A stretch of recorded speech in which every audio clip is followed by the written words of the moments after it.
good day to all the viewers around the globe. And here I am back on the road again with another show. Got a very enterprising and enthusiastic, young lad standing by to chat with me. He's based all the way in Italy. I reckon that he just ran to get a quick cup of coffee.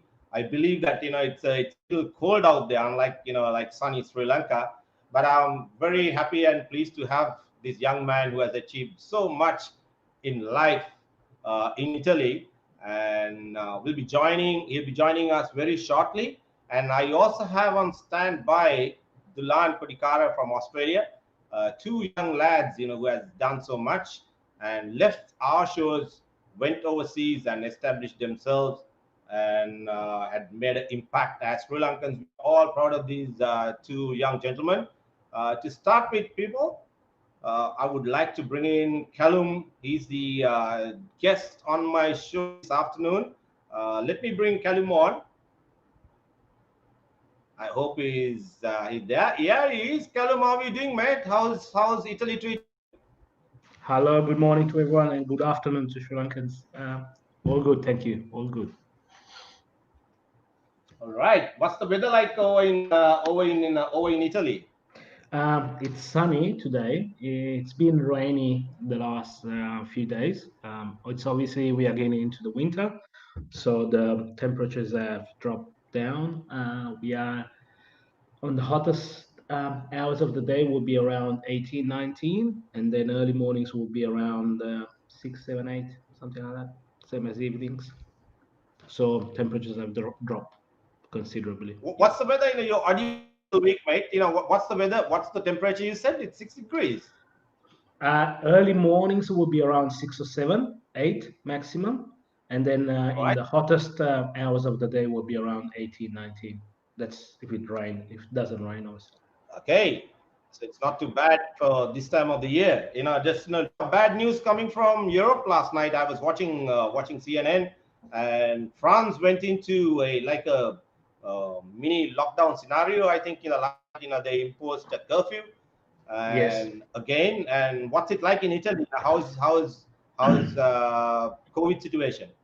Well, the situation right now is that France went into a lockdown, mini lockdown, because they had 30,000 cases in a single day, and they had an average of over 10,000 for the last week or so.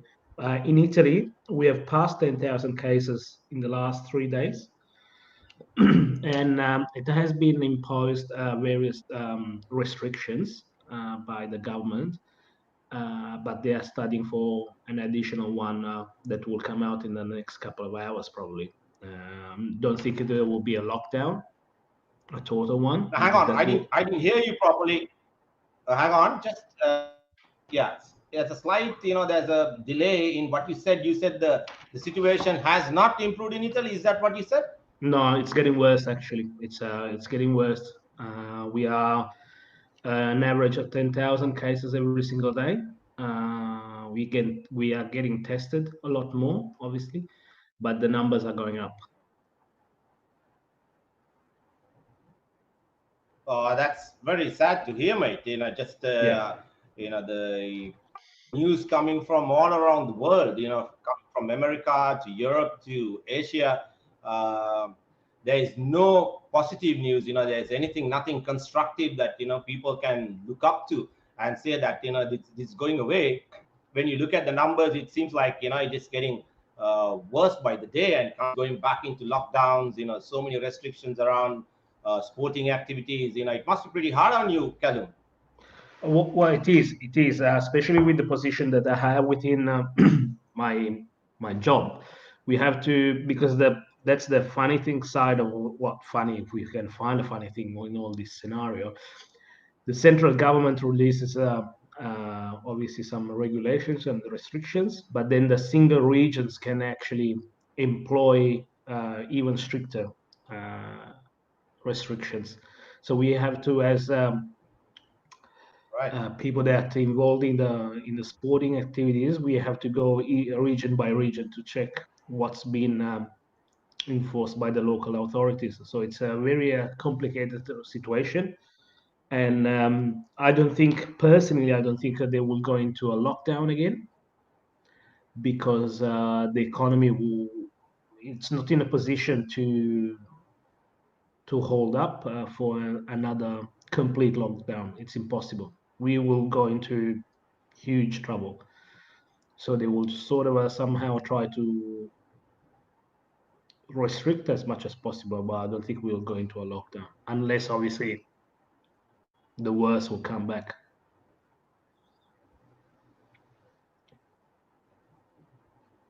Right. Yeah, I think it's a similar scenario over here. A couple of places or areas that that many positive cases are reported. So they remain in kind of lockdown scenario, and the rest of the country is operating. Hopefully, as you rightly said, even in Sri Lanka, we are not in a position to go for a complete lockdown scenario, and so we are trying to make the most of it. All right, just to get back to something positive, Kelum, people would like to hear more about you. Than we don't want to keep on talking about something negative. Although negative is a positive word these days, the new norm. Just to say negative is a positive thing, but taking you back, mate. That's could you tell all the people who are listening out there, where your journey started? Like I understand that your parents migrated to Italy 20 years back. Did you spend any time in Sri Lanka, or were you born in Italy, or did you where it all started? Just if you can tell us a Yeah, definitely. little about yourself. Actually, my parents, everything started from them, and they migrated 40 years back. It was late 70s when they came to Italy, and they just moved to Italy because they wanted to start a new life, a new journey. And I was born in 1984 in Florence, and they were doing normal jobs as anyone else would do in Italy. Most of the Sri Lankans, probably the Sri Lankan community, do in Italy. And then in the late 80s, when cricket was starting to sort of come up in the country, Dad was got engaged with the club, which they offered him a job, and let's say we established ourselves as a family related to cricket, because previously we didn't really have a place to stay. I was 4 or 5 years old. I remember stories of my parents very clearly when they tell me how hard it was when I was 3 or 4 years old, and handling a little baby in a in a new country, and having jobs very demanding and not having time to spend with me and things like that. Then everything changed because Dad got, as I said, this job with the cricket club. In a, it was in an industry that was producing fridges for for lorries, the big fridges where they transport meats, vegetables, and things like that. Um, Sort of a refrigerating containers. So everything started Hang on from a them. second, just a minute, Kalum. You were saying that your just a minute, Kalum. You're saying your parents migrated to Italy, and that your father found employment in a cricketing setup. Is that what you said? Not really cricketing. Well, yes and no. There was a cricket club that wanted him to play, and they found him a job, and the company was the sponsor of the cricket Right. team. So it's not completely cricket set up, but the job was cricket related, obviously, because the president of the club was the owner of this company as well. So they got him a job, and that's the job where he worked for till retired.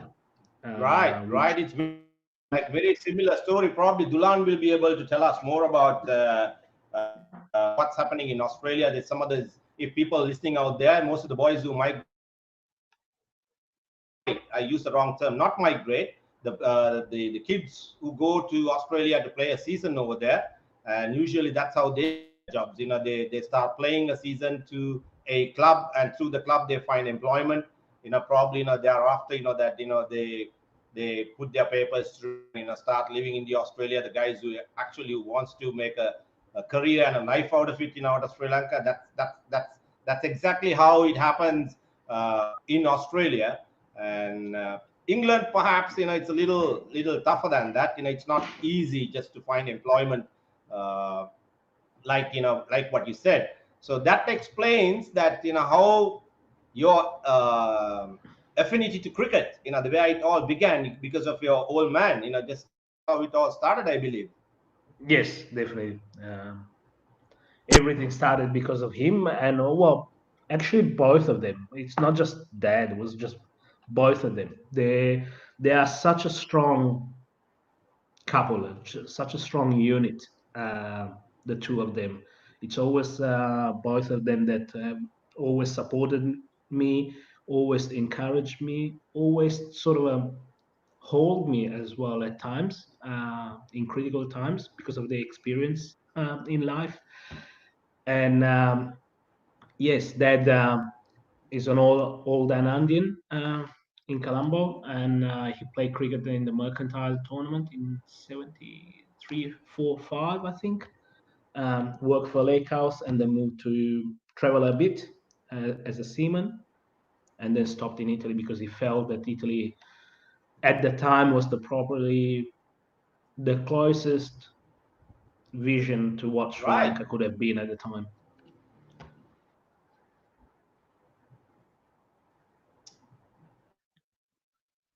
Your feed is coming a little too slowly to my side. Sometimes there's a little pause in between in what you say and what I say. So I think there's a slight lag, but I hopefully that it'll improve, because at the moment there's a lot of traffic coming through Kelum, because lots of people, since it's a lockdown scenario, lots of people online. So I believe the streaming is a little too, like, oh, not, I wouldn't say overcrowded, but there's a lot of traffic coming in, so there can be few brief pauses in between. So please excuse and carry on talking so the people can hear. Even if we hear it a little later than usual, I can still hear what you're saying. So tell us a little about the Italian cricketing structure. Where did you start? And I know, I mean, if you look at Sri Lanka, Australia, that there are certain structures. Kids play cricket at school level, and then club level, and then national level, district level, and so many levels. We all know Italy is known for football. How big is cricket, and how is it played? And if you can tell us briefly. Um, yes, so obviously it's a football mad country. If you take the newspaper and any newspaper, sporting newspaper, out of 50 pages, probably 45 of them will be on soccer, football, any grade, any Yep. match, any competition. Cricket is one of the smallest sports in the country. However, it's one of the fastest growing games in the country. It's obviously more really based on the fact that there's so many Asians living in Italy. We have counted up to 2016 official data by the government. There's 750,000 legal workers in Italy from the subcontinent. So that's India, Right. Pakistan, Bangladesh, and Sri Lanka. That's so 750, and there's an average. They say that there were at 50,000 people that were under 18, and that an average of 3,000 roughly every year were turning into Italians as getting the citizenship or dual citizenship based on their own countries. And so that the numbers, obviously, cricket is related to the numbers of the Asians living in Italy. And uh, the cricketing structure, obviously, the cricket board is not a very established cricket board, and compared to any other the boards of the full member countries. Uh, but we are doing, I think we are doing well so far. We can do better, obviously. So we have a top division with six teams spread out around the country. There's a second division that has something around 25, 26 teams, and that's the longer format, 50 over and 40 over matches. Then there's so the second division is divided into groups, regions, and the winner of each region will play the Super League. So it's a mini tournament comprised of 6 or 7 teams. Then there's we have two different T20 leagues, and the difference of the two leagues, the T20s, that in one you have to play Italians, citizenship holders, and the other one is free. And then there's junior cricket and ladies cricket. Actually, today we have, after a couple of years of stop, we are starting again the women's championships, and today is the first game. They play over 3 weekends. There's 6 teams registered, and I think the positive around the cricket right now with the new governance, the new administration, is that we started to, obviously in Italy the problem is that when I said there's 750,000 Asians, it's the positive number. The problem is that most of these people will do normal and common jobs, and they will only have 1 day a week of leave, which will be a Sunday. So we have to, as administrators of cricket in Italy, we have to slot in every single thing about cricket on Sundays that goes from April to October, end of October. So we are talking about 25, 26 weekends. And everything has to happen in those 25, 26 weekends. Uh, Obviously, there's rain because early April is still spring, Yep. very early, Early and summer. Yeah. October, obviously, we are talking about towards autumn when we are getting into the winter. So there's everything in that. And in a COVID year, which was this one, where we started to play only end of July, this weekend we are playing our 192nd match, which I think it's a huge result for a cricketing country as such as Italy. 192 matches played officially in a year that has been hit by the pandemic situation. I think it's a huge, huge achievement. Obviously, the only unfortunate Yeah, thing it's brilliant. it's that we had to cancel all junior cricketers. Junior cricket had to stop this year because it's too complicated to have kids going around the country and doing sporting activities. It's there's various protocols to follow, and the responsibilities are very high. So we felt that probably with the kids, there was no way we could have any competitions. Right, great story, mate. Just a couple of questions. That you said that the game is mainly that is played among the Asian population that is in Italy. My question to you: are there any Italians? The local Italians. Are they, are they into cricket, or you see any kids playing? Whether the game is sort of going into the football dominated area, are any of the Italians playing cricket, and what sort of surfaces you play on? All right. So let's go back. Question one. Um, we've gone from a period when cricket started in Italy, which is late 80s. No, actually, 1980. And this year we are doing the 40 years anniversary. Um, it started with a bunch of Italians. And that this bunch of Italians has gone through 15, 20 years. And then the migration came into Italy. So the number of Italians started to drop, indigenous Italians replaced by the immigrants coming from the Asian countries and other part of the world. And now the question would be, I would ask you, do you feel I'm Italian or Sri Lankan? because I was born in Italy. My Sorry, man. parents are Sri Lankan. Yeah. Okay. Can you hear me? Yeah. Yeah. So my question would be to you to answer to your question would be, do you feel I'm Italian or Sri Lankan? Because I was Yeah. born in Let me Italy. rephrase my question. That we live in a live. I understand, man. Let me rephrase my question. You got to understand that we live in an era that you got to be diplomatically, what you say, how we put it right. People, doesn't matter what you say, people will always find fault with, what you say. Yes, I consider you as true and true Italian.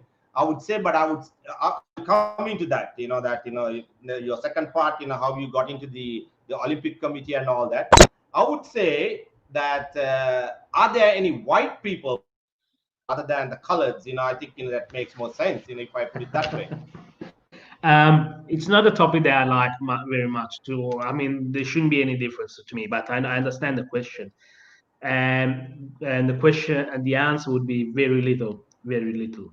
But I think we are going towards an Yeah. era, a world where it would be almost impossible to recognize whether uh, it's in Italian or Sri Lankan. I mean, if me and you, we stand next to each other, they might think we are from the same country, but we are not. I think for me, as a cricket administrator, a sport administrator manager, that obviously I need to develop the game in the country, and whoever lives in that country is he can play a key part in developing that game, any game, doesn't matter whether it's cricket or any game. Obviously, to sort of establish and let's say to have a strong basement, you need to have the local indigenous. But these days, doesn't you never would never know how long a person is going to live in that country. It's impossible. No one would have said that my parents would live in Italy for 40 years. They're still saying our thought was to stay here a few years and then go back to Sri Lanka, but it never happened.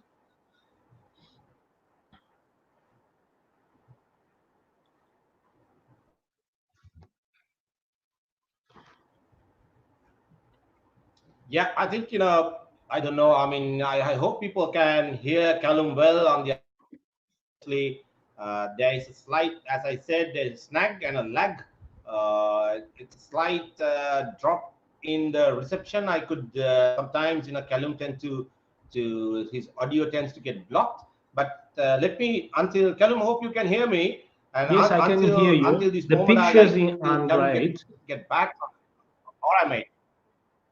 I can hear Yeah, the you picture very froze, well. but it seems okay. It's because of the yeah, it's a bandwidth. Right? I just want to say quickly hi to all the people who are just who have joined us. The people from India, Sri Lanka, yeah, and from all the way from USA, people saying hi to you. There are lots of people. I think there are a couple of questions coming in. Uh, I don't know whether this question is for you or to Dulan. The Bipin is a leading journalist in India. He's asking any regrets for not being with the Sri Lankan team, please. No, Bipin, let me answer on behalf of Kelum. Kelum, as rightly said, he's an Italian citizen. Yes, he played. I think, Kelum, correct me if I'm wrong, but I know that you captain Italy. I did my Yes, research, and that you are also the CEO of Italian cricket, and you also hold a level 3 coaching certificate, aren't you? So you are yeah. the whole deal, full package. Yes, yes, correct. I played throughout all the junior setup of cricket in Italy, Italian cricket. I played for the senior team,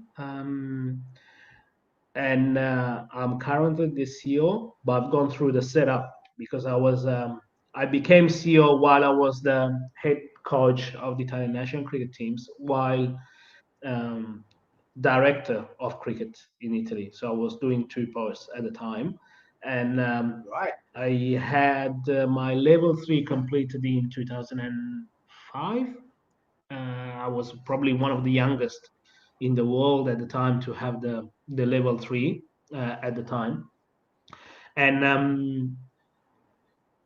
I was the question said regrets. No, I don't have any regrets of probably because I think I was not good enough to play for Sri Lanka anyway. So that obviously a dream would be, um, but I feel like I'm Italian, but I'm very, very strictly linked to Sri Lanka, and I feel like it's part of me. When they ask me, "Eh, where are you from?" I said, I always say I'm Italian, but my heritage is Sri Lankan. Sri Lanka is in my blood, and it's part of me. And that's why when I even when we have thoughts and I'll give you this thing to explain a little bit more. I have a partner and in life, and at times we fight each other. And I always say to her, the fact that I'm different doesn't mean that I have wrong thoughts. I just have different thoughts of you because I have a different point of view. And there is different point of view. It's because I am a Sri Lankan as well. It's simple. It's not well. It's simple to say. It probably it's a bit hard to understand, but that's the way it is. I see things from Yeah. different perspectives, different angles, because my parents have thought, teach me things that probably people in the Italian culture wouldn't tell or teach to their kids, or probably they will do it, but they will do it in a different way.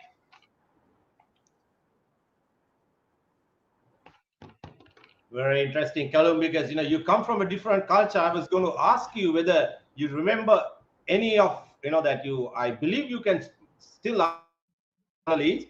Do you still speak Sinhalese? Although you were born in Italy, and as you rightly said, you have a partner who comes from a different culture, and I'm sure that it's a massive task, to balance two cultures. From an extreme culture to an Asian culture. I'm sure being born in Italy. Do you do you speak still Sinhalese?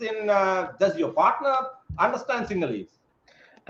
Yes, I do speak Sinhalese. I speak Sinhalese mainly with my parents when I talk to them over the phone, and I speak to them, I would say, 2 or 3 times a day because I live in Rome. They live up in the north. It's about 400 kilometers apart, so we don't have the opportunity to see each other very often, and especially now with the things related to Right. coronavirus.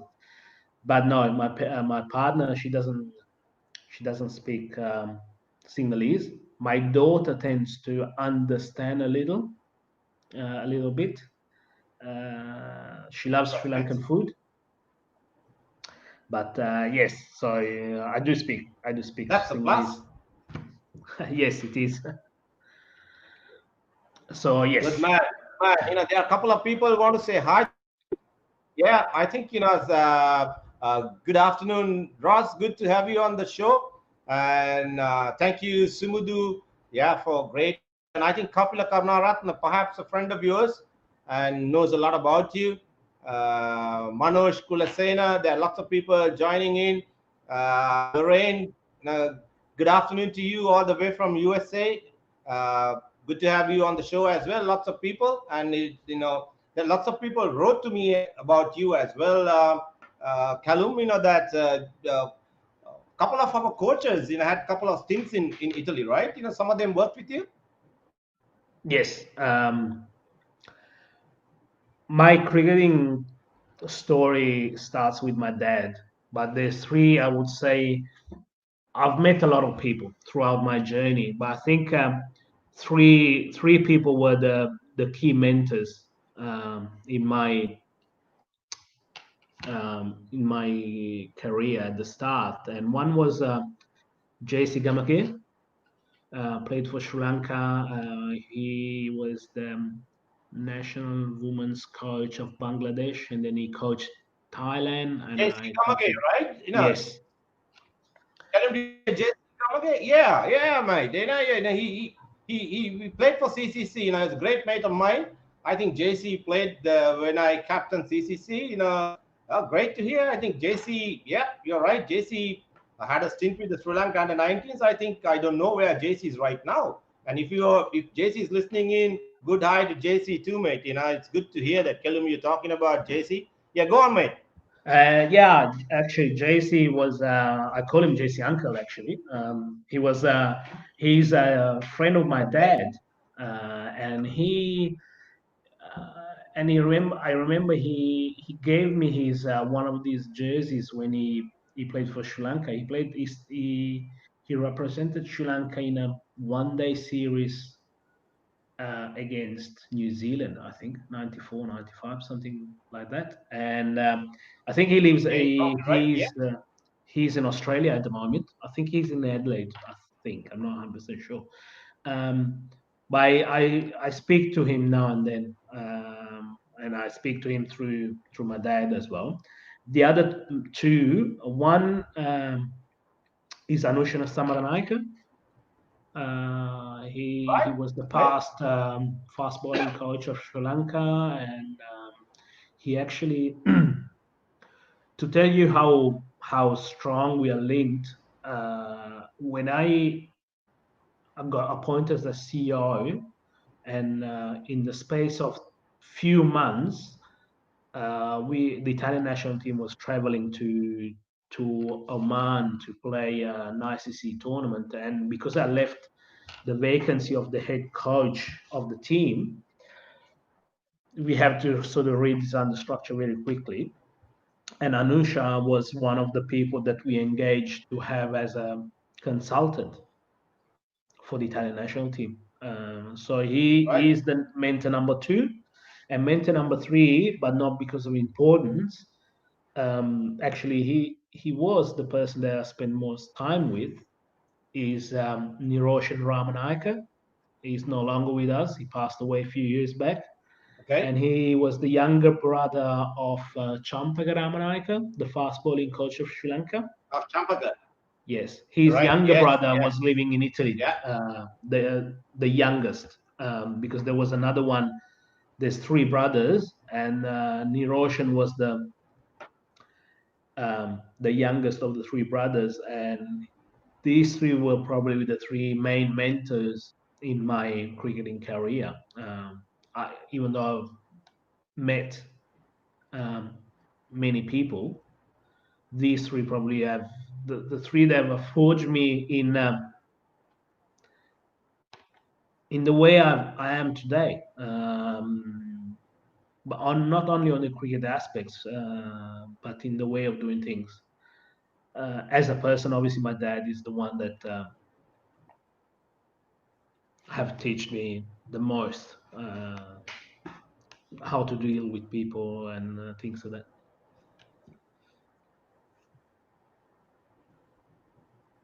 Great stuff, mate. Dulan has been waiting online for a while. I think he has a few questions to ask. As I said before, let me bring Dulan online, and he's another Sri Lankan. I think not. I think he has appeared on my show previously and contributed so much. And Kalum, I must tell you that he's a person I keep in touch every time I have a niggle at training, or that I want certain clarifications. I always contact this person. Off the air, I mentioned to you that he's with Cricket Australia at the moment, and just the way we are proud of your achievements, and we are equally proud of what Dulan has done. Like this country, these you two guys are like two great assets that perhaps that Sri Lanka would like your contribution to our country. Dulan meet Kelum, Kelum meet Dulan for the second time. Dulan is based in Australia. Dulan, you had certain questions to ask. Kelum, just carry on, mate. Good to have you on the show. How are you doing? Yes. A very big hi to Charit and Calum. Very inspired listening to Calum in the background all this time. Very inspiring story, mate. Like Cheers.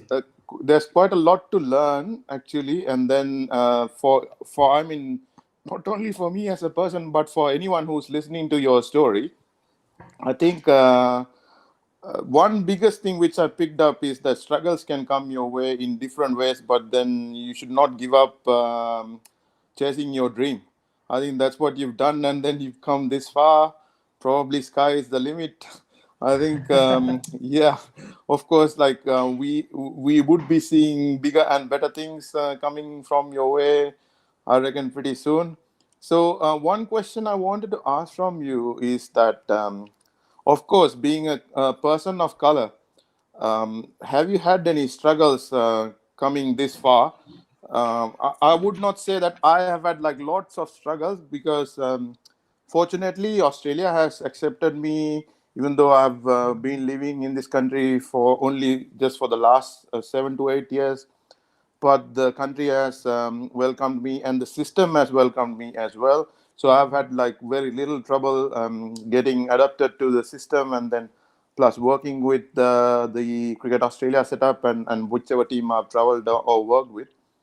But then I know that there can be differences in terms of the cultural upbringing you come with in terms of working with bigger organizations and coming as a person of color.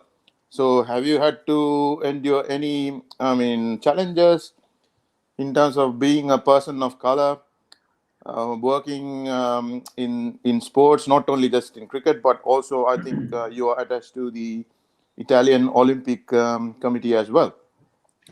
So just share Um, your experience if you don't mind. yeah, obviously. Well, I think I've gone to a few phases. When I was a kid, because I would grow up and went to school here.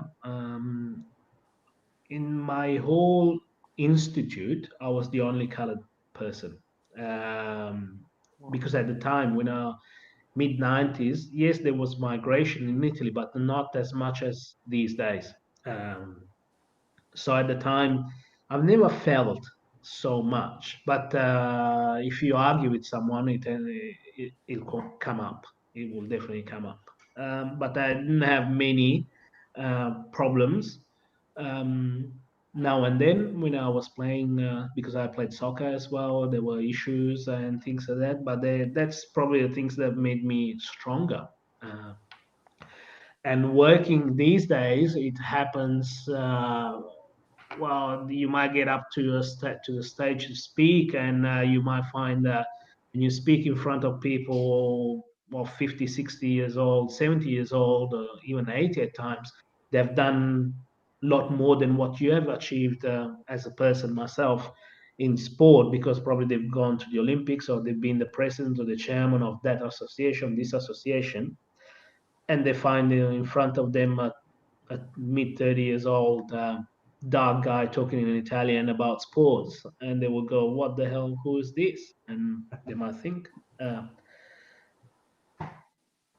but then, as soon as the thing happens and it finishes, probably the presentation or the show and things like that, they will come to me and said, "Well, I never realized that you were so brave and that you've done so many things or achieved so many things." So it's like a suit, no? You wear a good suit, people will the first impression is your suit. When you work in a, let's say, white environment, the first impression is that you're not white.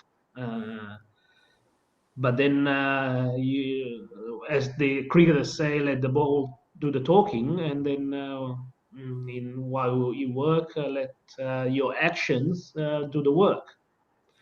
So one thing I've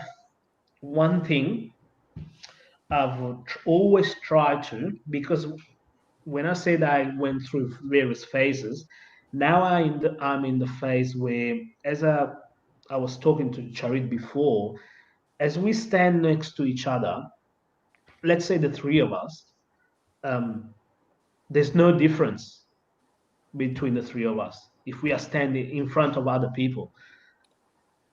But there is difference, no one would notice that Charita is poor Sri Lankan, and you as well, Dulan, as a Sri Lankan living in Australia, and then there's Kelum that is born and raised in Italy. That's probably is totally Italian, but has a Sri Lankan background. So when I'm outside my house and walking around the city or dealing with people, uh, I don't want to sort of treated as any other migrant that live in the country, because I have a different. I don't want to sound harsh, but Skin don't want to color. say that I have a different um, class, because it's not about a class. But I don't want it to be treated by people saying here's another one that has come with the boat through the sea. No, I'm not. Yeah. But that's what's happening, because we Yeah. have thousands of people coming through to Italy like that. So I tend to always wear a shirt, be not dressed as I'm going to a wedding, but on a normal day, work days, I will always have a suit and a tie. Try to look smart. And on normal days, like it's a Sunday morning, I'm just about to go out, have a walk with my daughter. I always try to be dressed um, properly. Um, Because the thing is, I'm not the kind of a person that wants to be someone that is not, he is not. But because I'm a black person in a white country, the first impression is my image. So I need to keep my image, let's say, as clean as possible. So that's what the only thing I would try to. That doesn't let me pass the terminology to make you either understand. People start thinking, oh, he's a smart ass. No, I'm not a smart ass. I'm trying to do the best for myself. yeah, I get. If I can add a little Sorry, bit on Charita, this I one. had to say it. So if I can add a No, no, little bit, no. like I just think you put it across. yeah, if I Very. can add a bit, I think you put it quite appropriately. just because Yeah, go this on, Dulan. Yeah. uniform thing and came up. I just would like to touch base on a little incident which has happened with me last time when we were when I was on tour. So I was on tour with one of my Australian sides, and the Sri Lankan women's team was playing our Australian women's team at the same time in Brisbane. So my coaching staff and my players, they were asking. I was actually in my Australian uniform, and we went to watch one of the games between Australia and Sri Lanka. And my coaching staff were asking me like, "Dulce, who are you supporting? Are you supporting Sri Lanka or are you supporting Australia?" I said to them, "Look, mate, I'm wearing the Australian uniform, so obviously I have to be with Australia because, see, I have to be. I mean, that's the job I do. I mean, whichever country I represent, I wear that uniform with pride, and then I think I have to show the patriotism to that particular country I'm representing." So I was like, "Yeah, I mean, by all means, I'm with Australia because I'm wearing the Australian uniform. Of course, like it is true that my roots and origins are from Sri Lanka, but then." It is whom I represent at this present moment. So of course my heart says like yeah Sri Lanka, but of course just because I'm wearing the uniform and then I'm representing Australia, I will definitely have to go with them. I mean, so and I think that I would like to just link with what Calum had to say. It's just not just the uniform. It's just the work what you do. It has to come from your heart, and then you have to do the best what you do. Just a little bit of an incident which happened with me. And my second question to you, Callum, you said like about 750,000 plus Asian migrants are currently in Italy.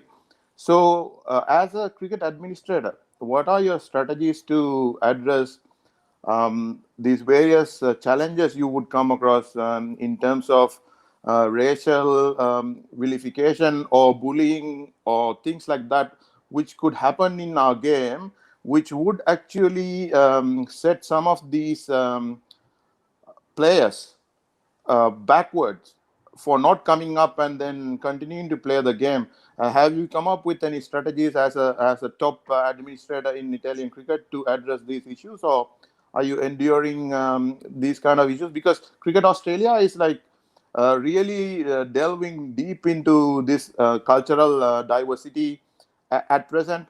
I've recently had a chat with one of our former 1996 World Cup winning player, Asanka Gurusingh, about this topic at length. He is one of the consultants to Cricket Australia at the moment.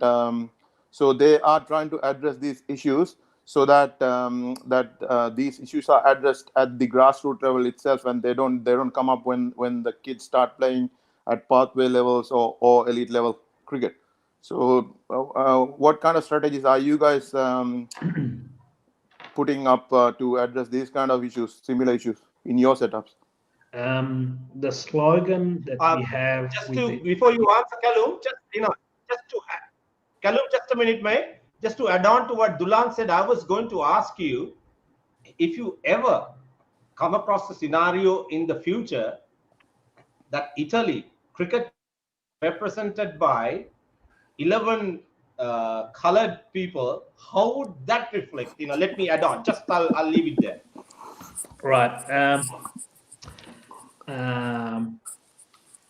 So the answer is bear in mind I'm Sri Lankan. Okay, when I'm in Italy, I'm a Sri Lankan. For 100 and out of 100 people, for 90% of them, I'm Sri Lankan. Then when they listen to me talking and everything, then I become Italian. Okay, so the first impression, I'm a Sri Lankan. And that's the same impression that all the people that know who I am, but they've never spoken to me, they realize that I'm a Sri Lankan. So the biggest challenge that I have is to find a balance in dealing with the various communities, with not giving the perception that I'm favoring the Sri Lankan community on top of the other communities. Because I'm here, my job is to develop sport irrelevantly to the community I'm from, or to privilege a community rather than the other. So that's the biggest challenge. So uh, I deal with the, obviously when I talking with the Sri Lankans, it's much easier because I can speak to them in Sinhalese, which I speak fluently. But with the others, the Indians or the Pakistani or the Bangladeshi, I need to use Italian. The slogan that we have as Italian Cricket Board, it's let's play cricket together. That's our slogan. Because when you're on the cricket field, it's not he's a Sri Lankan, he's an Indian or a Pakistani. It's he's a batsman, he's a bowler, he's a fielder, and that's the rules of the game. So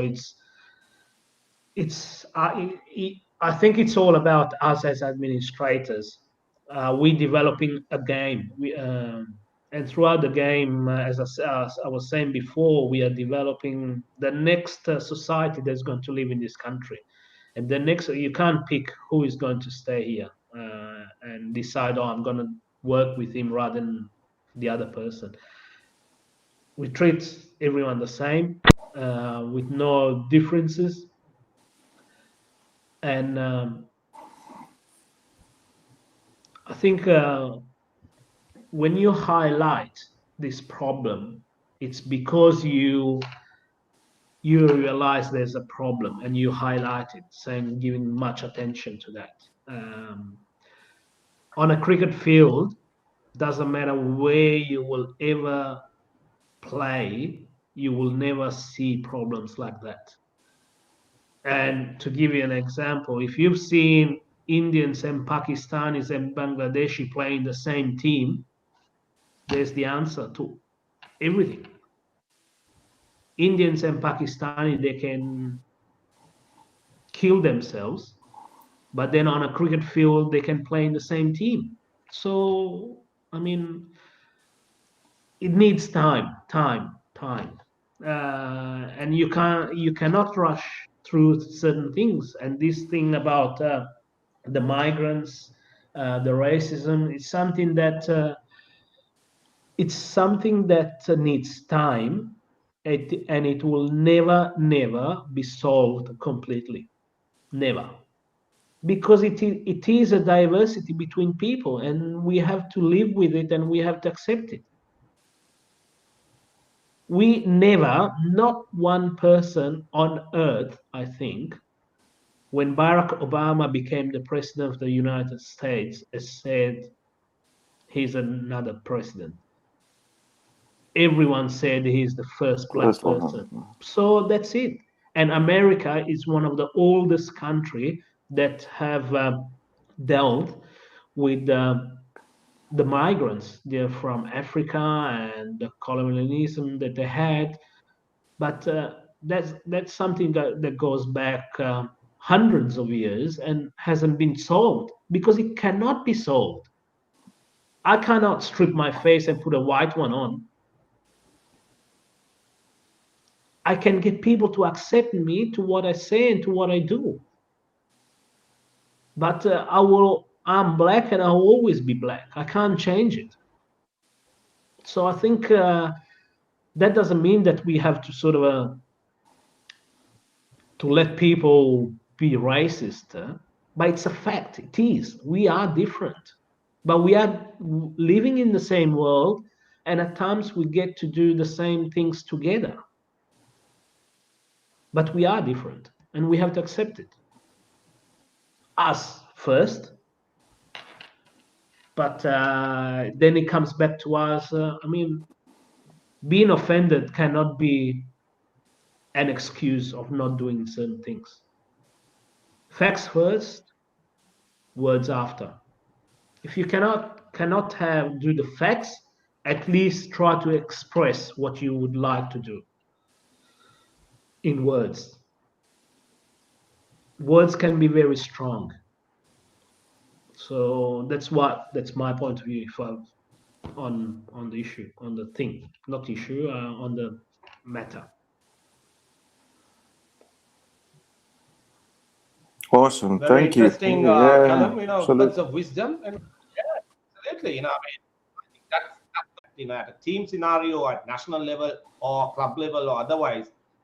Once you get on that field and once you play as a team, there should not be any discrimination, against color or religion or any other matter. These all become one. You play as one team. And a good example, I know, Kelum, I don't know whether you saw the rugby this morning, Dulan. I was watching rugby, Aussie playing New Zealand, and I was not surprised, but I'm amazed to see that the more than the majority of players, Australia represented by the Islanders at the moment. It looked more like a combined Pacific 15, more than an Australian team. But as Kelum rightly said, that's the way it is. The world has changed, and once you start wearing that jersey, like what you are doing, Dulan, like when you start wearing that golden jersey, you become Aussie through and through. Everything else, it becomes, regardless or irrespective, that you on a field that you all become one. And we discussed about a lot of things, Kalum, back to you, since you're on the focus. You are now, I think, obviously, you being the top administrator for cricket, I guess that, is that your footing getting into the Olympic national, the National Olympic Committee? Is that where it all started? Then, what is your contribution to sport other than I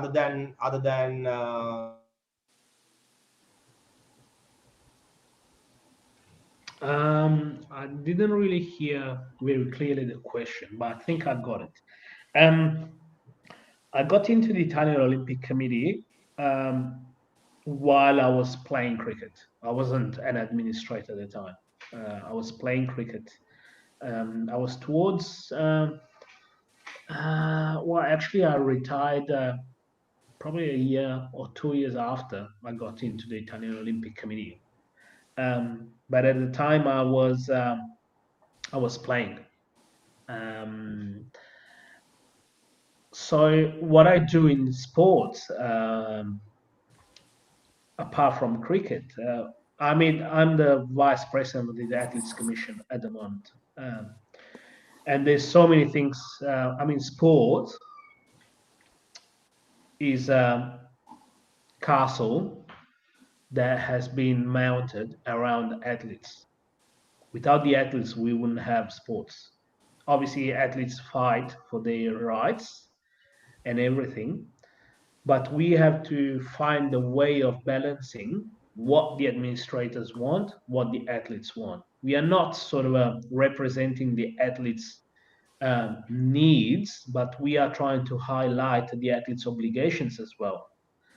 Obviously, we have a direct link with the IOC Athletes Commission, because we are under their constitution as well. So our role is to, like at the moment, there's a strong political interference into sports in Italy, because initially the Italian Olympic Committee was acting as the Ministry of Sports. Now the government, the current government, is trying to change this. They will probably get in the end result as well. And we had a system within sports where we go through elections every 4 years. You win your elections, athletes, coaches, administrators. You go into the board, and you're there for 4 years, and then you will sort of decide how you're going to spend the money that the government was passing on to sport, to manage sports in Italy. And we are talking about an annual income of 400 million euros per year to manage. But the sports itself generates 1.3 billion euros in Italy. So it's what the sports generates. It's 3 times bigger than what the government gives to sports in Italy. As anyone can understand, when you're holding money and you're handling money, you tend to get one of the biggest problems in human society, which is power. And so the government wants to sort of have because they say, because this is public funds, we want to handle the money. We handle the money, we decide to where the money should be spent and everything. And now there is a strong, let's say, contest between the government, the current government, and the Italian Olympic Committee, because we are putting on the fact, yes, it's your money, but we have the competences that you guys don't have. And it's like I made a strong speech a year or so when everything started, that we went against the government, saying it's a matter of competences.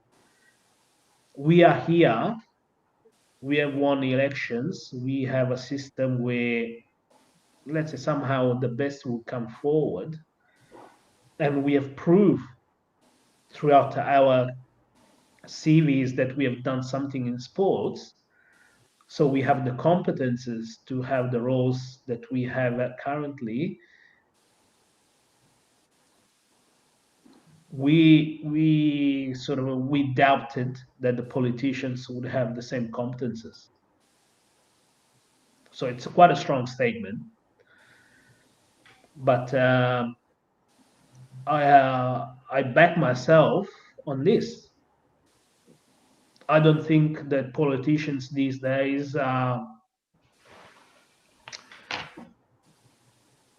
just for the sake of being a politician. Doesn't matter, you can hold and handle everything. You need specific people for specific roles, but more than anything else, you need competences. Life, I mean, our jobs, our daily jobs, our life is made of competences. You do something because you know how to do it. You've learned how to do it. And the top people are the ones that once they know how to do it, they've learned how to do it, they will teach someone else to do it, because it has to be a cycle that repeats and goes on. um, you don't become a politician these days because of competences. These days you become a politician, let's say, put it being political and diplomatic. Competences, it's not of one of the skills required to become a politician. Let's put it this way.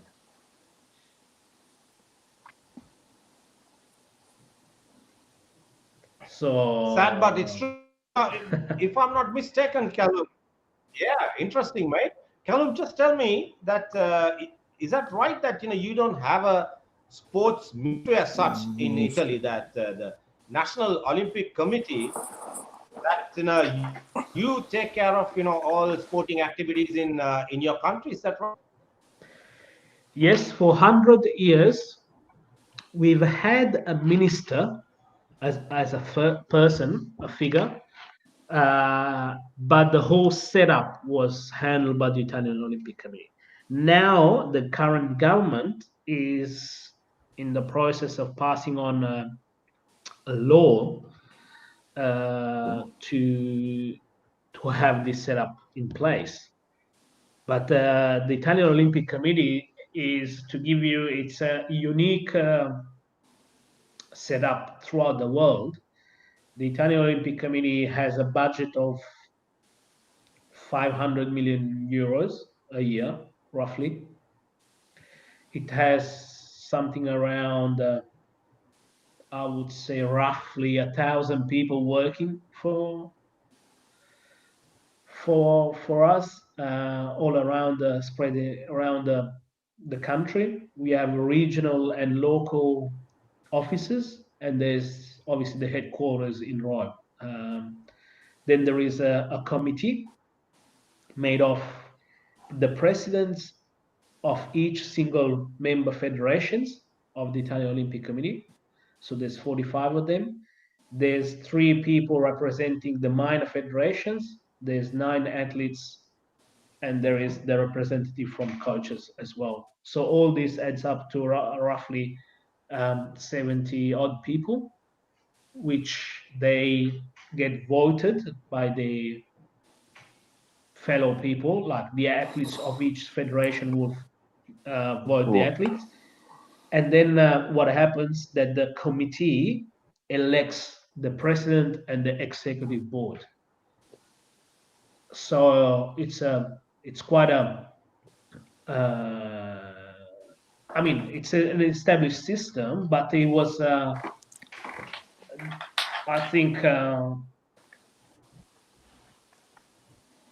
don't know. I mean, I'm I'm a person that says what he thinks, and I think that these days politicians tend to want it whole, and nothing um, has reached perfections, but most of the times, whatever it's dealt and managed by public authorities, which means politically influenced, aren't working the way they should be. Like hospitals, most of the times private hospitals work much better than public hospitals. Schools is the same. So someone has to realize there's something wrong, and but they have the power to decide, I want it all and I can take it because you run with my funds and I can decide where to spend that money. But there's a very big issue at the start, at the top of this thing, where to become a politician you don't need competences.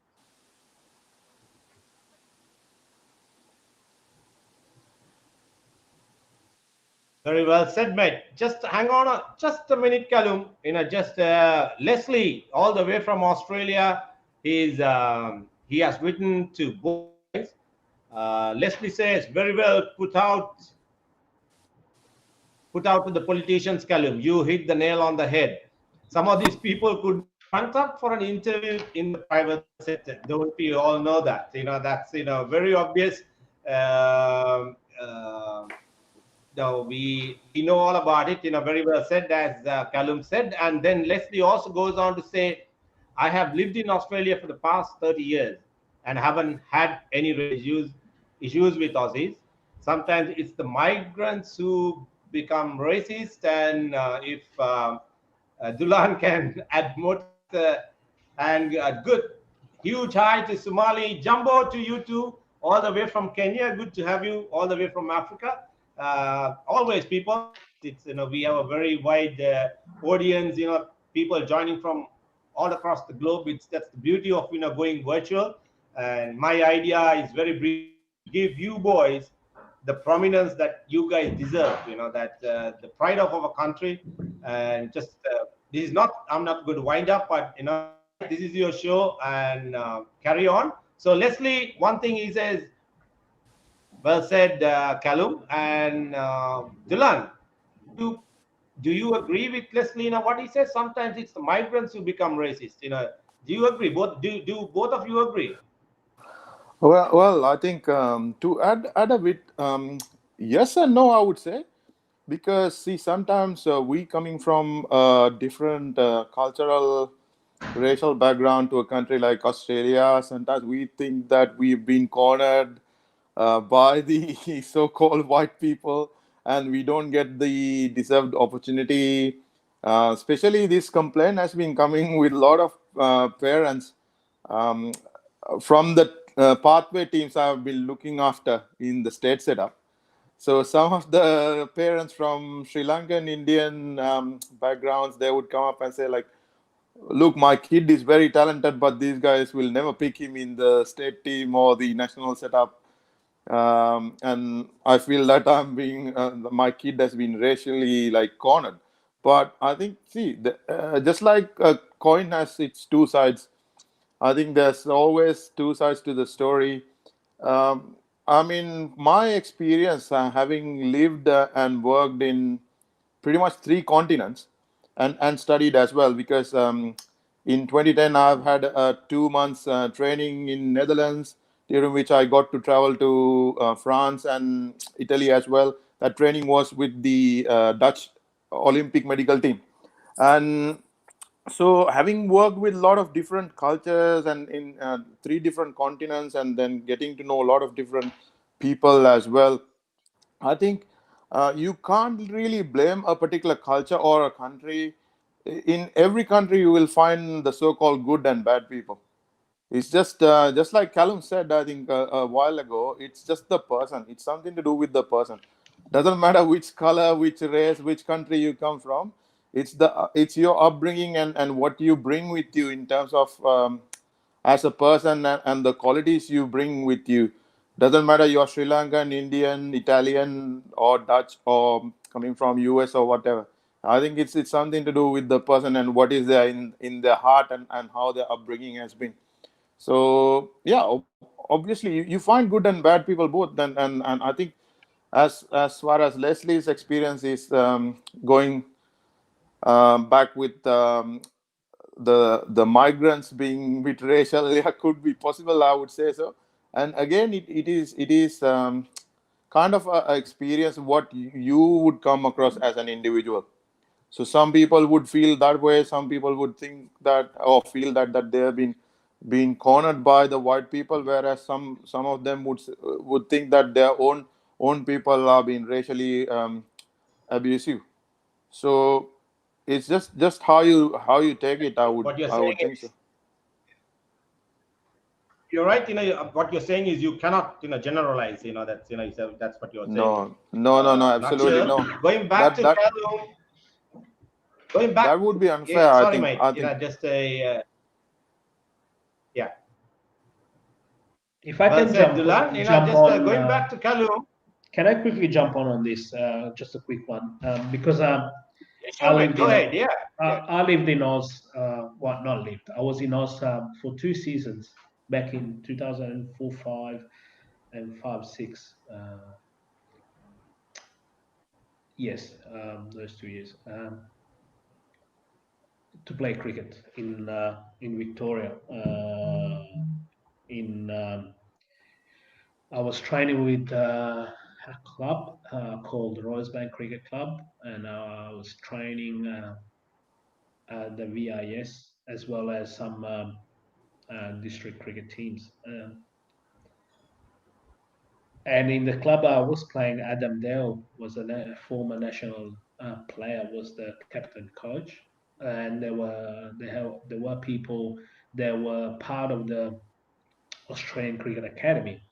And for those who don't know, but I'm sure Dulan's know, you, Charit, as well know, if you go into the Australian Cricket Academy, there's a high percentage of ratio that you will become an Australian cricketer.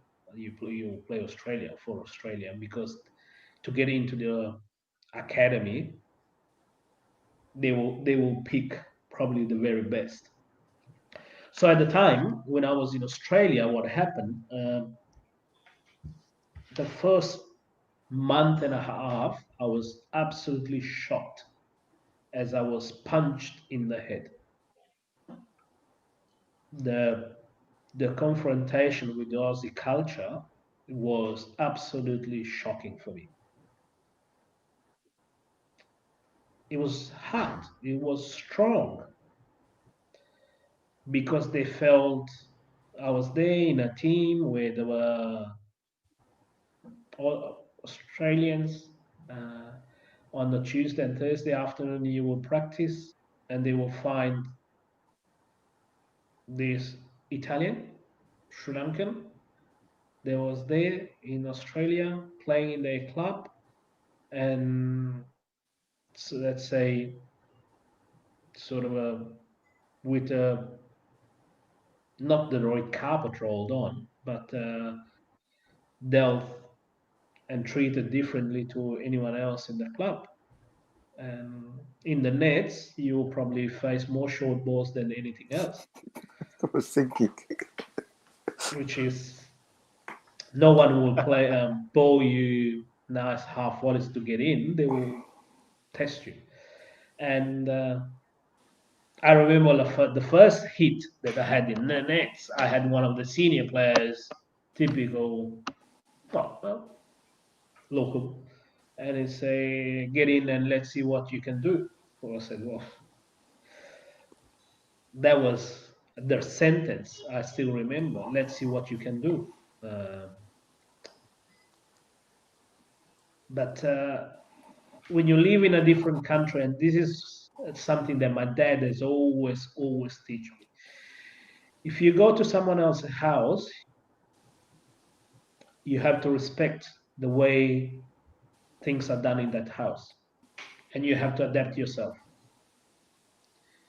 People that live in different countries, you are living in a different house, you have to adapt yourselves, respect the ways of doing things. Don't expect that they will treat you the way you would like to be treated, but it's I think it's more mindset when you go and live in a different country.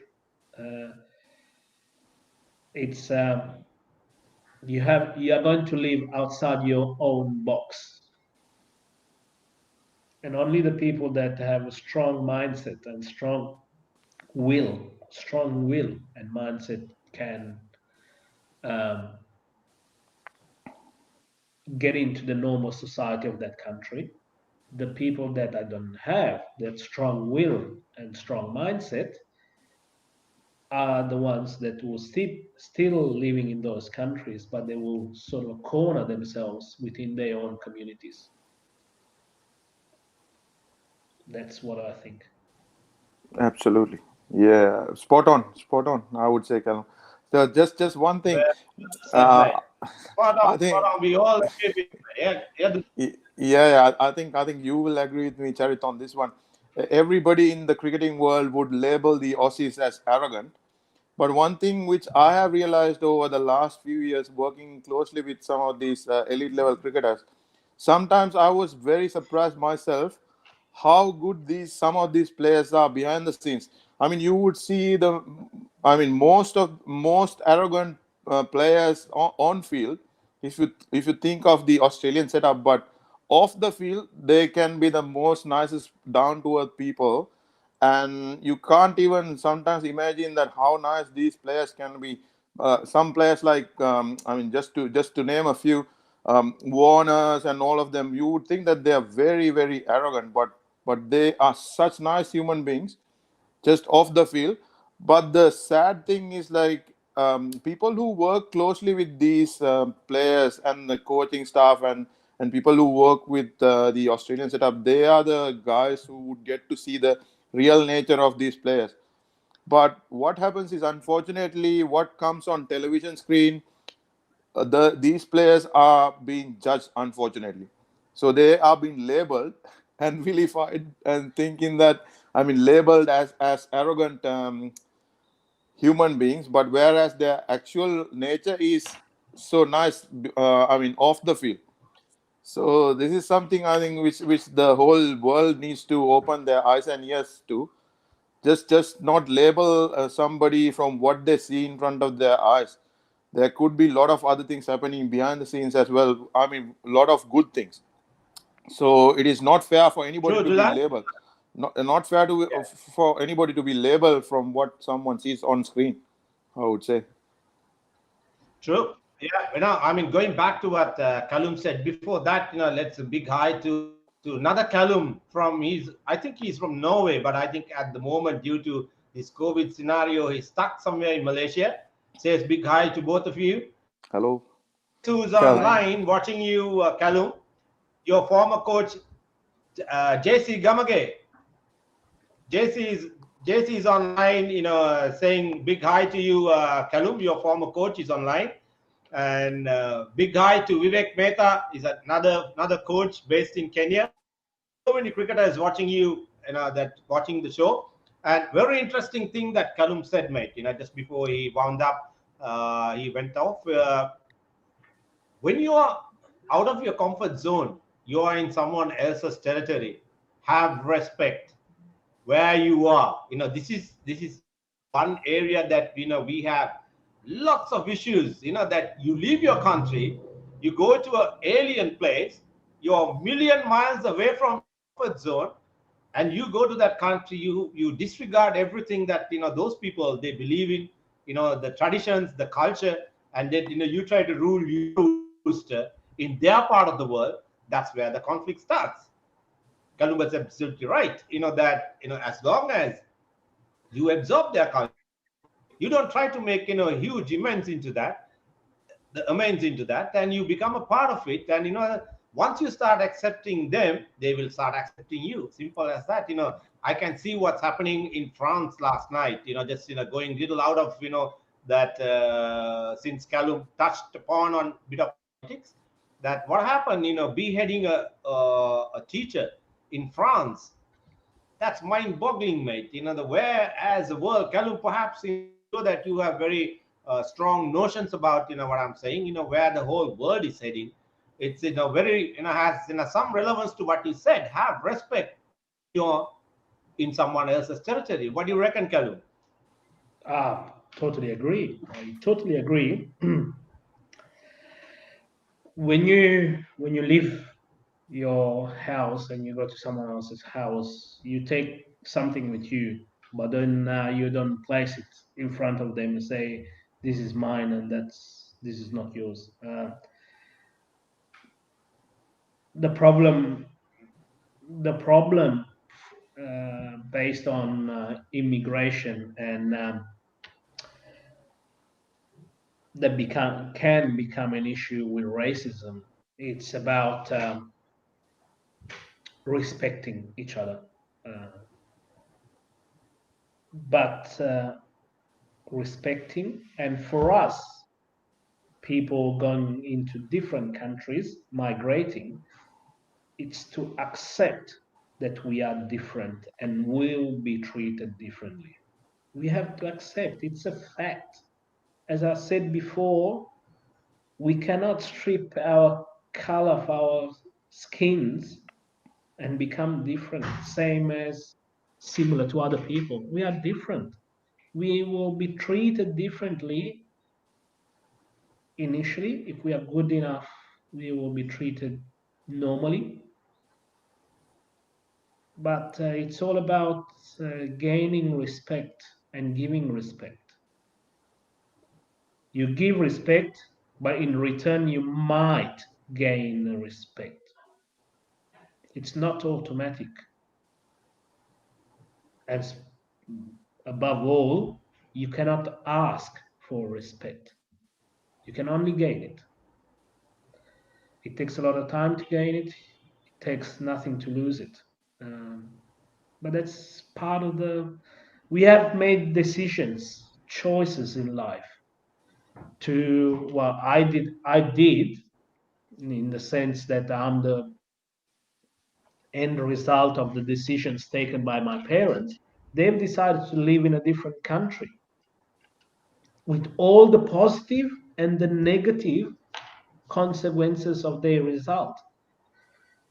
Uh, so that's the way it is. Respect, give respect. Do not expect that you will get respect in return. Respect is not something that you can ask for by anyone.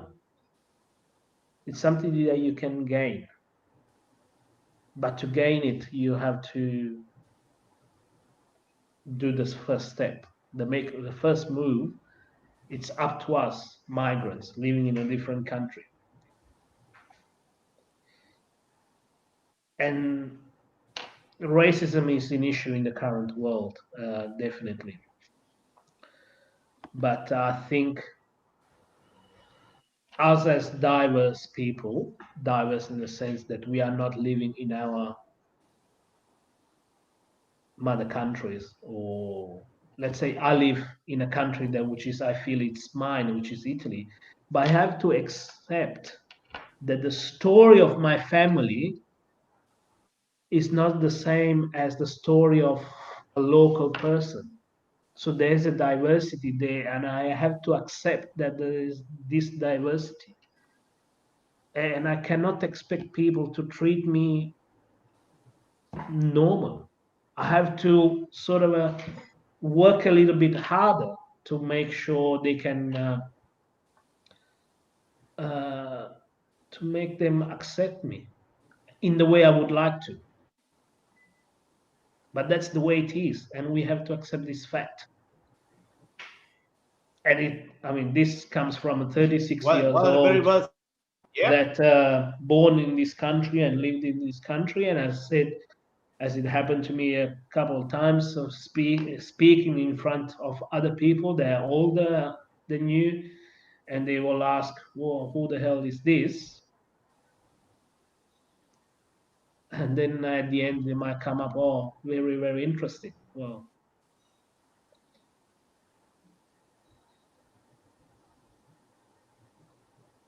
that's the way for me. Well said, Kelum. Yep, that's in as Vivek Mehta says, Kelum speaks sense. Self-respect, give respect, and then gain respect. Simple as that. This is where lots of people go wrong, and these are basic rules in life, mate. That you go try to rock the boat and lose these simple principles in life, and the whole that's where this whole world becomes a massive out there. Otherwise, it's a very simple place to live. If you give respect, and as Kadum said, you perhaps will gain respect. Simple. Can I, sorry, can I Mate, just jump we've in? been Just a talking for quick almost one. 1 hour. Just a quick another Yeah, go ahead. example.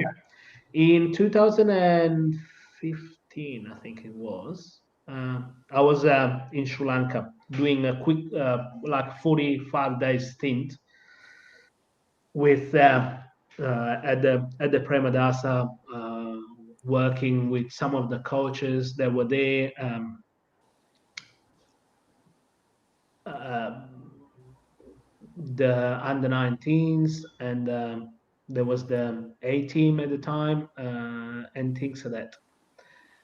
And I remember I was there, and I was at the time It was already almost 10 years that I gained my level 3 coach certificate.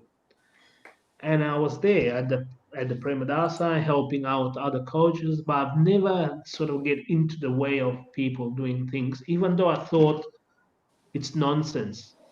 It's completely nonsense what they're doing, the way they're doing things.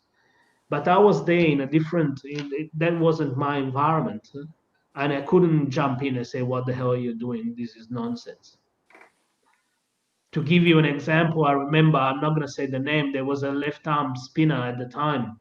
He was bowling, and the coach at the time was concentrating on where the guy was landing the ball, but didn't realize that the issue was on his delivery stride, and that was the consequences. They couldn't land the ball where he wanted because his delivery stride had some issues. But he kept saying, "Oh, can't you bowl on the offside? Can't you bowl on the offside?" Well, there was an issue there. He couldn't bowl on the offside because his front leg was moving across his body, and he had to sort of turn around to land it on the offside because he couldn't drive over the front leg. But I could not, and I didn't want to get into the way of people. I was there to gain myself experience, and I didn't want to jump in and say, well, hey, what the hell are you doing? Can't you see there's this issue? Because that wasn't my role at the time. Uh, Obviously, I'm not going to say any names and nothing, but that was I think you see, at the time, I was an Italian in Sri Lanka, and now I am a Sri Lankan probably in Italy. It's if people can sort of, as Dulan is smiling, but that's the reality of my life. But that's the way it is, and I have to accept that it's like this. Can't change it. No, no. The reason why I'm smiling is like it Right? is the Yeah. truth. It is the truth. Like bitter, but truth is that. Like so, you have to accept it. I mean, yeah. What And you're deal saying with is it. Which absolutely has Deal correct. it. Yeah, has to Deal do with absolutely. it. it. Yeah, absolutely. What you're saying is absolutely right. I Right, mean, Kelum? Yeah, Kelum, on that note, mate, that we know that, you, where you started, that you're cricketing, and how you got elected into the National Olympic Committee.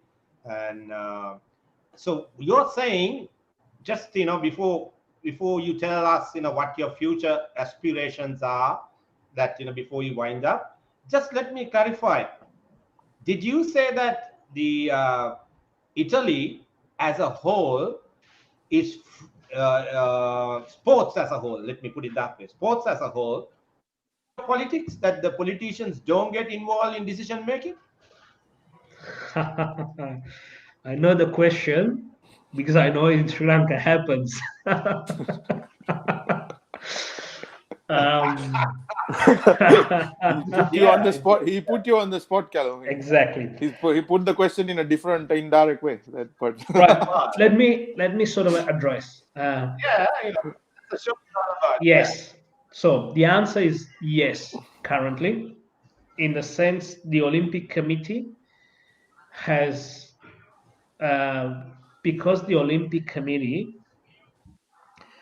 is linked to the IOC, and one of the obviously, I'm pretty sure there's various chapters in the IOC card, and that's one of the rules to become affiliated and recognized by the IOC for an NOC, which is a National Olympic Committee. It's to have independency and no political interference. And all the sporting federations in that country deal with the NOC, and then the NOC deals with the IOC. Okay? That's how it works if you are an IOC member country. But if you want a practical example, why it's not working like that in Sri Lanka, it's because cricket is not an Olympic sport. If we'll ever become an Olympic sport, certain things cannot happen. Let's say if the Sri Lanka Cricket Board selects a squad, I'm not sure in the future you can have the ministerial approval, because that's political interference. Okay, there's various things, but I don't know exactly how it works in Sri Lanka. But it's something that always have come up in the various times that I've sort of digged into Sri Lankan sporting structure and administrative structure. This thing has always come to highlight. Like in Italy, that doesn't happen. Like us as administrators, we are responsible to what we do, and it's our community, our society that decides who is going to be the administrator of cricket in Italy. You go through elections, and you win it, you lose it. Then the administrators, like the president, the board, they will decide who is going to be the ACO, the national team coach, let's say the professional paid to do the job. But it's changing in Italy as well. As I said,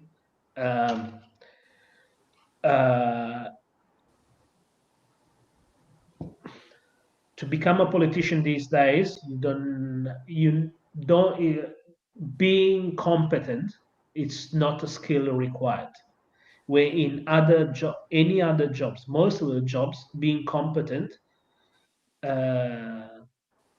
I said competent, not incompetent. Competent. It's a skill required, but they have the power. The politicians have the power. They can decide. It's a very, very important and strong position they can have, and because most of the sports, in our case, sports move forward and go forward because of public funds. They want to hold that. Simple.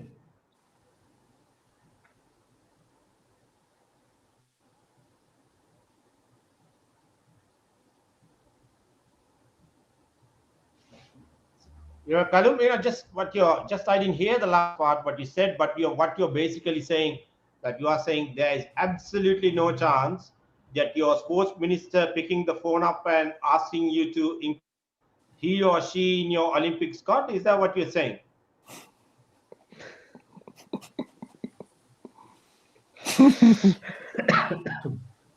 Right. You're putting him into trouble, I think. I think, let's put it this way. It has never happened to me. Thank God to go into the Olympics.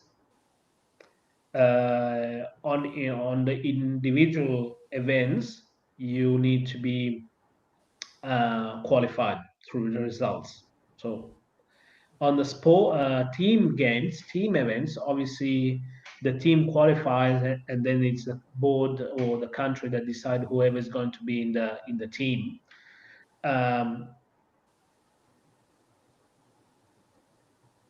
It happened to me once that I was told to pick a player. Okay, not by the ministry, but someone from the board when I was the coach at the time, and I said I'm not going to pick him. And he said, well, you should pick him because I'm telling you. And I said to him, well, you've chosen me to do this job, and you accept the consequences. So it's my duty, my responsibility. My job, my career is based on results and facts, and I want to have the people I trust to deliver what I want out of them. So I decided that that player wouldn't get picked. and obviously I went under the, let's say, the dark spotlight. But in the end,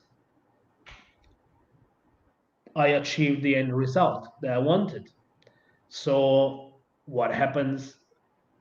I'm not saying, oh, I've achieved what I wanted because of one player.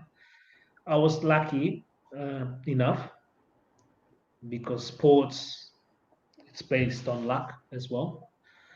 But I think you need to be strong to your decisions.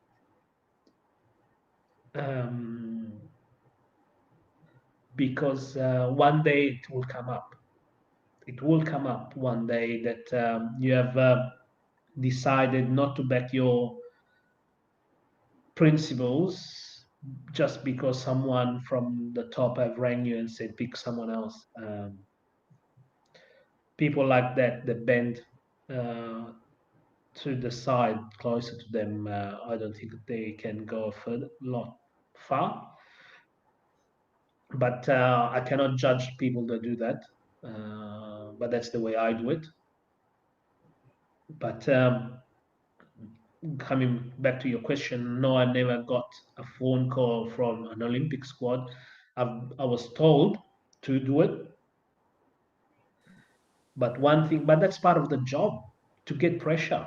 That's part of our jobs, to our duties as managers, to handle this sort of a situation and pressure. But that's different to if it's within the laws that someone can do that. That's completely different.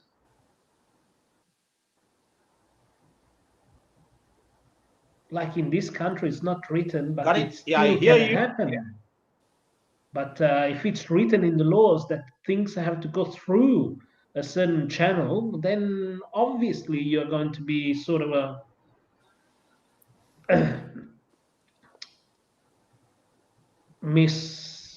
not even misjudged. It's obvious that you have to sort of deal with certain scenarios where you will be told to do or not to do certain things, because that's the system how it's been done, completed.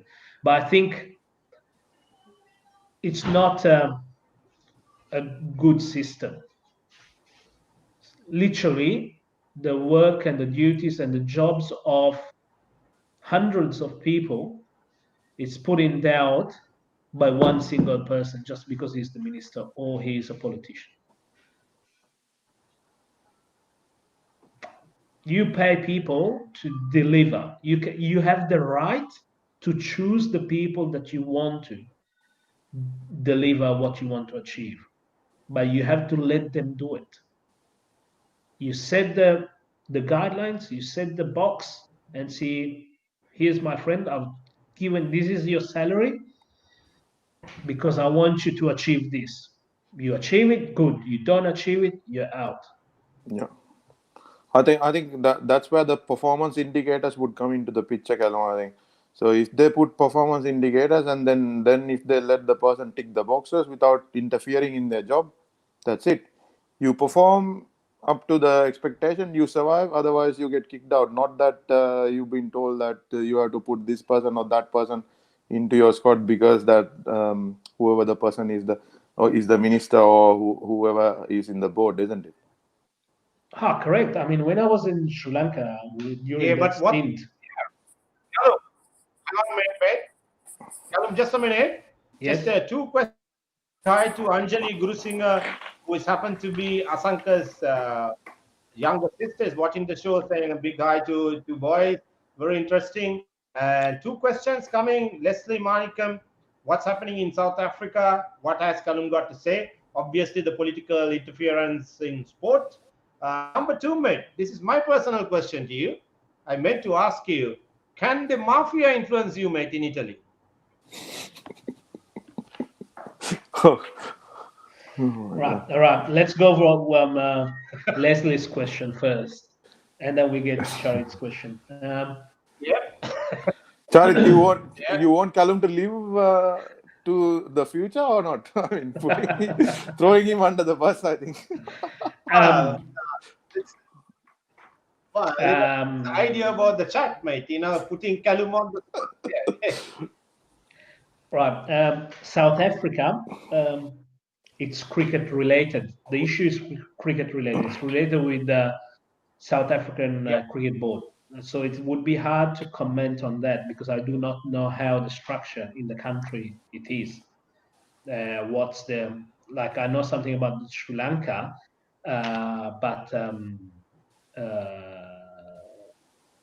because obviously I tend to read certain things and that, but I don't know. Yes, but has interfered in the South African top management in the cricket board. I don't know what if they could happen and things like that. But what I was telling you before of the independency and that the member federations and the NOCs cannot have the political interference are for those that are under the IOC. But let's say constitutionally written, there shouldn't be any interference. Charit mafia. Probably Italy is known in the world as for pizza, pasta, and mafia. Probably in the world, and it's mafia. Well, I've never got across it. Never.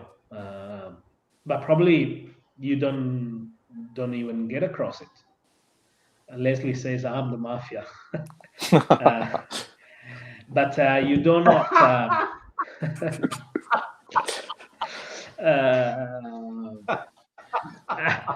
That means he's saying indirectly he's Kelum is not welcome in Kenya, probably.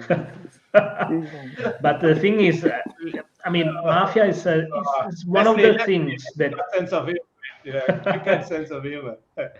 It's part of this country. It's not a person that probably is engaged with mafia hasn't got a label saying I'm a mafia person. And remember that mafia, yes, it's a criminal organization and everything, but it's based on honor. And I'm not sort of saying, oh, brilliant, because you base your illegal things on honor, but there are other various illegal groups in Italy that are dealing worse than mafia. Mafia tends to sort of to rob the rich and give to poor, or to sort of control the economy. Doesn't get into much of killing people, but they sort of it's a side business. And there's other organizations where they tend to kill people as well. But there's an interesting story in the mid-90s in Italy where mafia has attacked the top managers or politicians in Italy. And at the time, simply because they said that the mafia and the political authorities have gone hand to hand for years. So politics and mafia have gone next to each other, and then suddenly something happened. But it's part of the Italian culture. It's not, don't get too, I've never happened that you get across.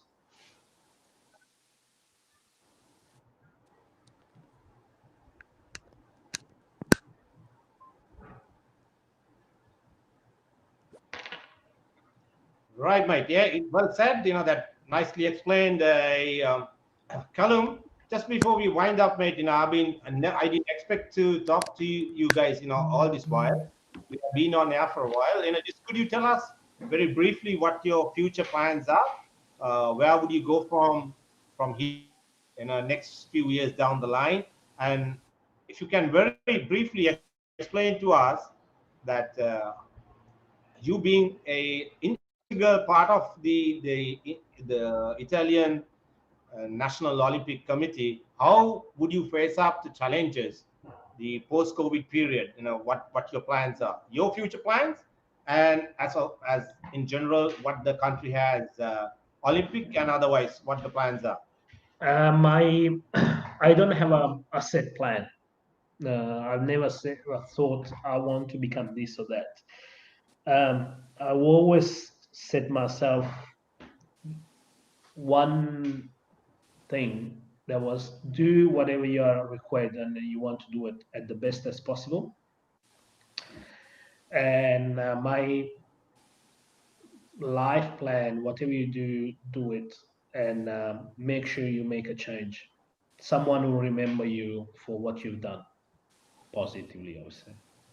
But that's my goal, my aspiration in life. It's that someone will remember me to what the person I am and to what I've done. Don't have any roles to, don't want having any positions to become, and no, I just want to do whatever I'll be doing to the best as possible I can with my abilities and my knowledge. But I want to be remembered by people. Oh, there was that guy that he was doing. Well, that's someone. I mean, be there to make a change, positive, obviously. And regarding the future of, I think this the pandemic has changed our lives forever. Sure. There are things that we will like washing our hands. I was washing my hands even before, not as much with the creams and stuff, with the sanitizer gels, but I always felt to wash my hands and everything. Um, I don't think we will wear masks for. I mean, the virus will be solved. The problem of the virus will be solved, but our relationship with people will change. We want kiss and hug everyone, shaking hands, yes, but then you will think about washing them after you've done it. Uh, I mean, it will leave out some consequences, and we will have to accept. Like now, we have the law in Italy that you have to walk around the city with his masks on. But what can you do? I mean, we have to deal with it. I think. I mean, the hope is that the economy can resist and hold, because if not, the consequences will be much, much um, devastating than what they are actually right now. If the economy doesn't hold, there will be people dying just simply because they don't have uh, ways of getting food. So it won't be just the virus. So hopefully the economies will hold. Obviously, people they are there to decide and make the right decisions will have to change the vision. I think this thing might get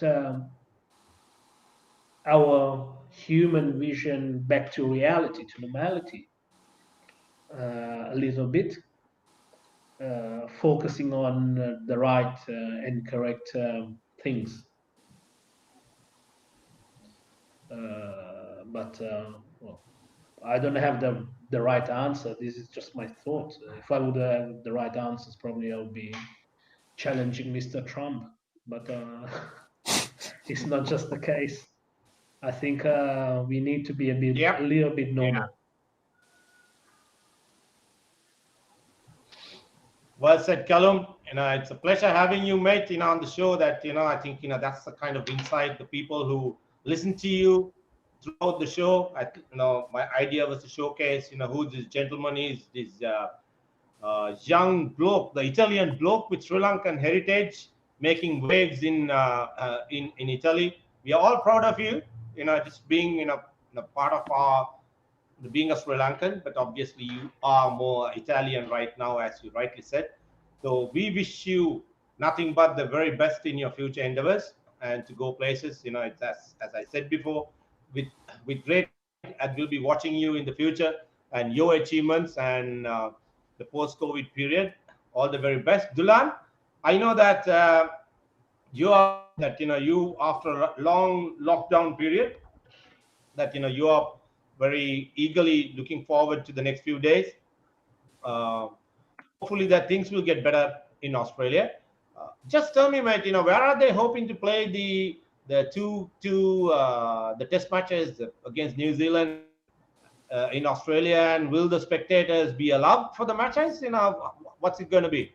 For the moment, I don't know exactly what is going to happen, but most likely they would play them in Brisbane or Adelaide, most likely.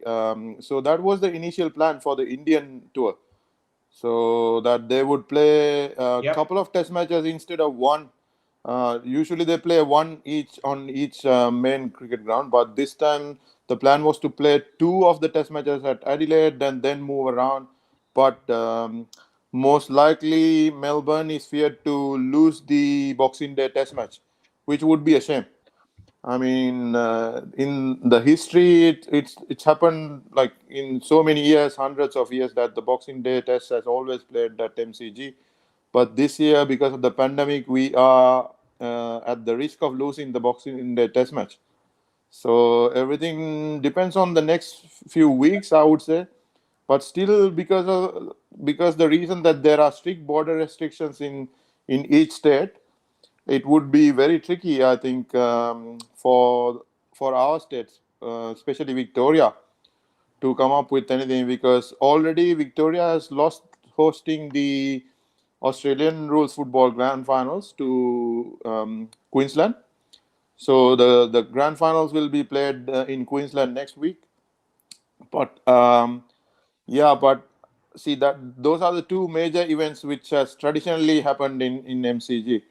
It's never moved out of state for many number of years, but then because of the current circumstances, they had no choice but to move the footy grand finals away from Victoria, and it looks almost certain that Victoria might not host a Boxing Day Test match this year, unfortunately. Which is sad to hear. But very Yeah.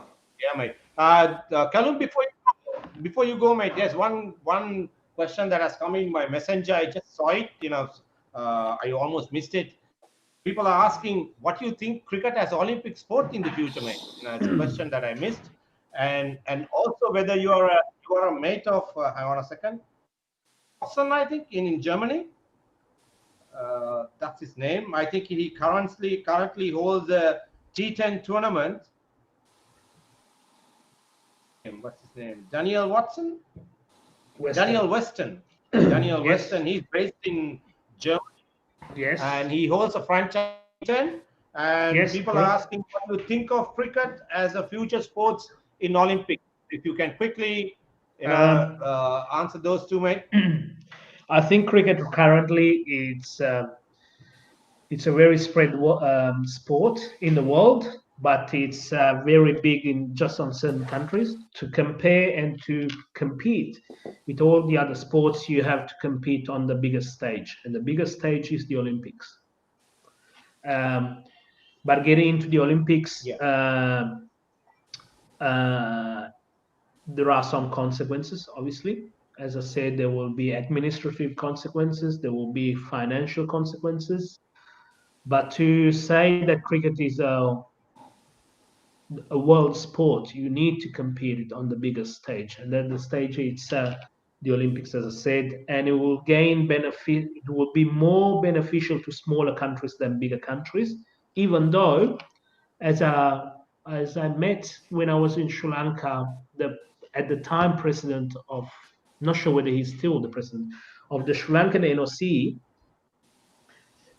I said to him, one of the reasons why the Asian countries should back cricket at the Olympics, it's simply because they will have the biggest chance of winning a medal at the Olympics through cricket rather than any other sport. That should be enough for pushing cricket into the Olympics. But Interesting. see, for those countries, the full members, right now it's being the big fish in a small pond for me. Becoming the big fish in an ocean, it's a different ball game. So I think there are obviously, as I said, consequences, financial, administrative, and everything. But to showcase cricket to the world, you need to go into the Olympics. And about Western, Daniel, he's a friend of mine. He's doing, I think, very, very good with the T10 franchise. T10 franchise could be the format of the future, very, very quick. It's ideal for the non-cricketing markets, so the European, the American, that could be the version. It's not currently recognized by the ICC, the version, the T10, but yeah, I think it's very interesting. He has invested a lot of money, time, and effort towards this. But I think we have engaged. We have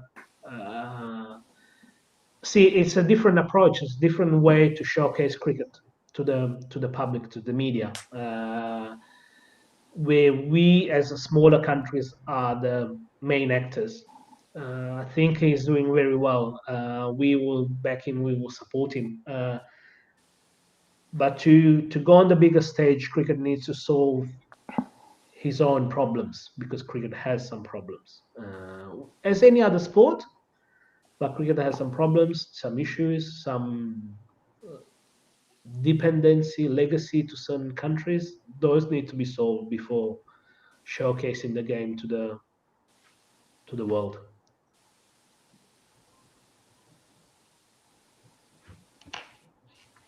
Well said, But mate. I Very am well said, a yeah. total believer and support that cricket should be in the Olympics. We cannot say the second most played sport in the world and not be part in the Olympics. It has to go into the Olympics. The best that's compete right. I mean, with the best.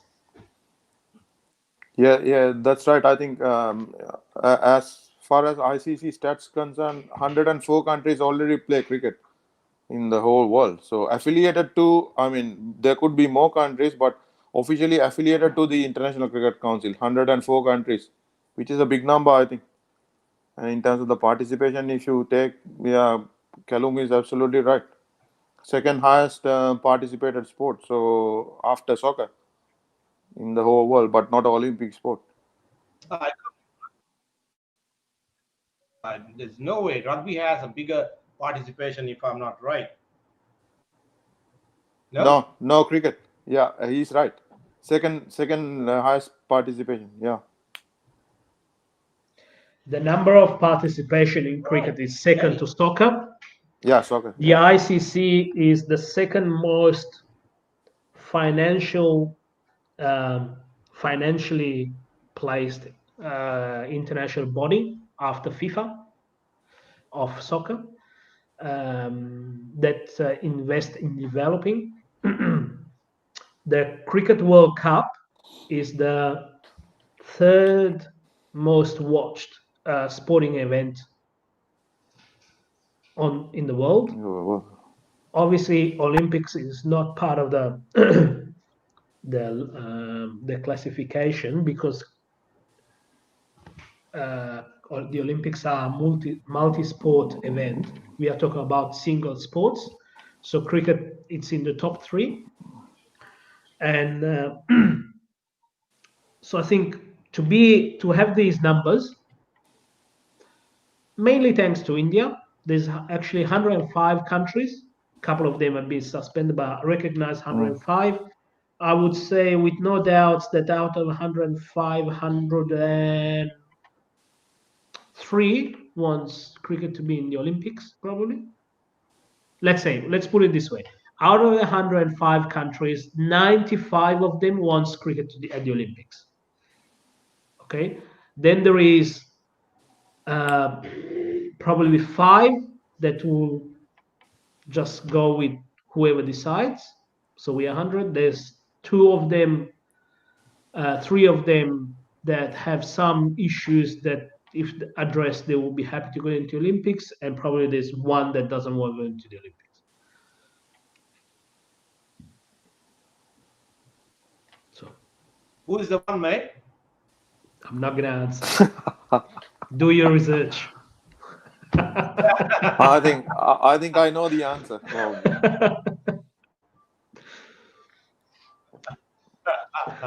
I think we all do, right? All right, guys, it's a brilliant talking to you. It's another pleasant Sunday afternoon, and we all in a lockdown kind of scenario, and it was great having a chat with you boys. Once again, I wish you nothing but the very best in your future endeavors. Hopefully, Dulan, you made the connection with Kelum, and I'd love to see someday that you guys get together, do some work. That'll be brilliant. And Kelum, I would appreciate if you can get an introduction to Western, that both of you can come online one day, have a chat about the game of cricket, the development of cricket as a whole. Just take this topic a little further. Probably if things are going to get better, would love to have Western and you on the show. You can join in and give his output as well. Until then, both of you stay safe. Now, Dulan, don't go out partying. Kelum, by the way, I could not tell you that Dulan is also aspiring singer. He goes around his part-time job, apart a top physio, that he goes around, he entertains people. He got brilliant vocal abilities, I was told. And you have a Sri Lankan get together in Italy, you know whom to call. He probably would love to come over and sing his heart out with a couple of his renditions. Once Remixes. the pandemic will be done and completed, I'll think about it. Yes, absolutely. Absolutely. Yes, We need to have the yeah, borders opened as well. Thanks. yeah. Yeah, stay in touch, Kelum. It was so nice All listening to right, your boys. inspiring story. Thank you. Thanks to all of you, and stay safe. Thank you. You too, All man. the best. All the best for Yeah, good everybody. luck. Good luck to Thank you as you. well. All Thanks. right, Thank you. guys. Bye. Bye. Thanks, All Eric. right. Take Take care, care, man. boys. Take Thanks. care. All right. Thanks. Bye-bye. Bye. Thanks to you, both of you, once again. Stay safe. Bye-bye.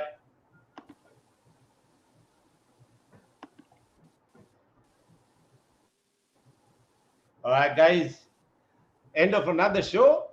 It was longer than expected, but nevertheless, it was very insightful. It was great talking to Kelum and Dulan as usual.